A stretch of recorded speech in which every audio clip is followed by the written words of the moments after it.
Yes. Who wrote the song? I did. Keith write the song. Who played the bass on that? The bass player from the Mighty Vikings. I forget his name now. Memory, man. Memory field. Right, no, don't bother because it's going to embarrass the whole of it. So, but Yeah, if I remember though, in those days, what's his name? Lynn Taitt would have been because that guitar styling sound Lynn Taitt-ish. It's exactly him. Exactly. It was he.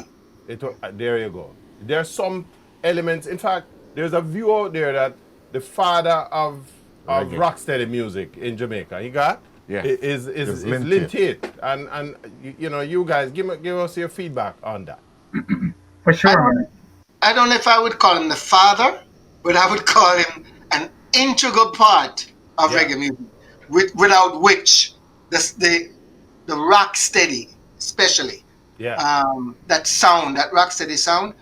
By the way, Rocksteady is so short-lived, but that is the music that has lasted the longest. Yes, absolutely.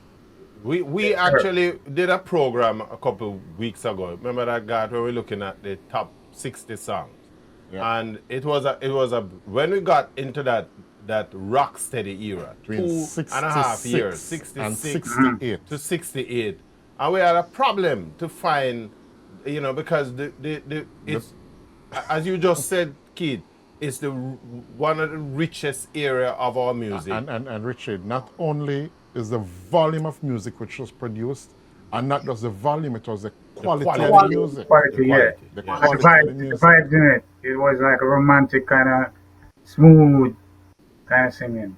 It sort of epitomized, in fact, for me, as and I do a lot of social commentary and writing. I've always maintained that mid-1960s period, 66 to 68, going into 69. Even 69, yeah. 69. Was what I call the golden period in Jamaica. Exactly what I was saying. Yeah. Yes, Tex, your thoughts? Yeah, I've said that too. Like, that period of music in Jamaica is Jamaica's golden age of music.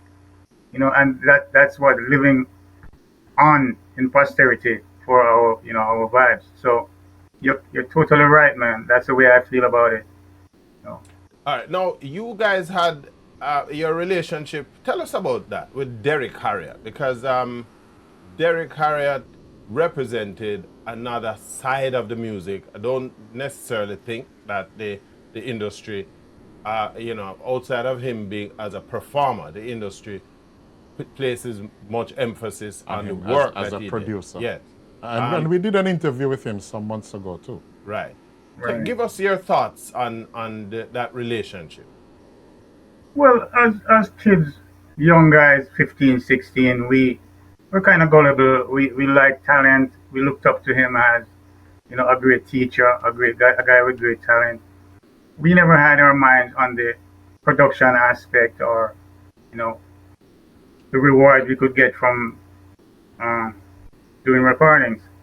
I think like the temptation was there, like with all promoters, to utilize artists, take what you can get, and because we're young, we didn't know any better. But suffice to say, I don't think he treated us as fairly as he could have. Right. I think there's a lot to be desired in the way he treated us, and that will go down, in my mind as one of the great injustices that's done to us.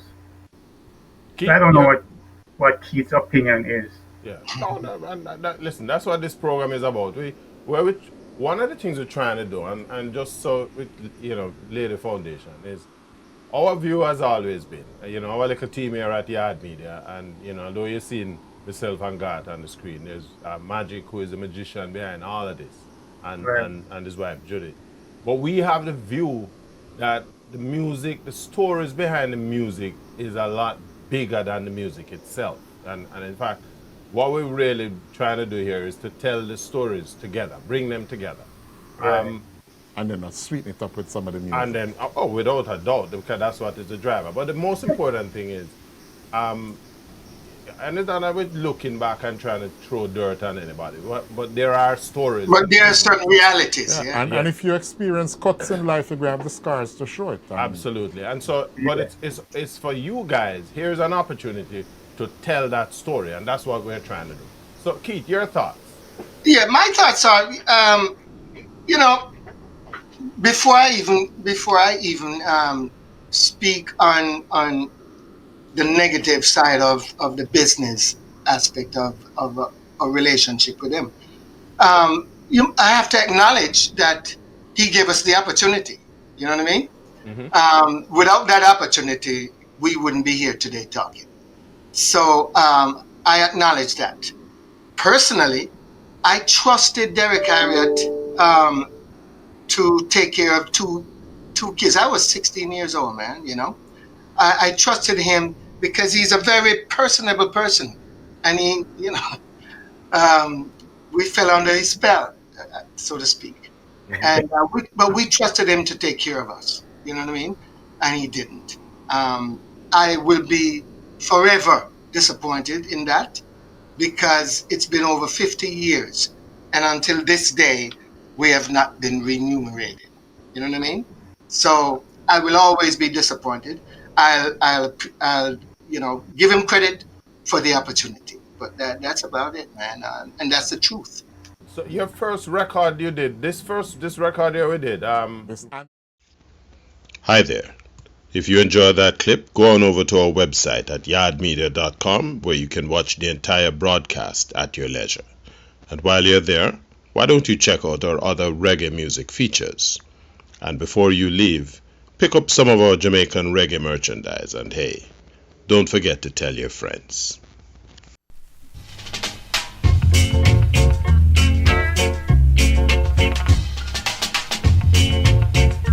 My name is Garth, otherwise known as Big G. My name is Richie Blackford.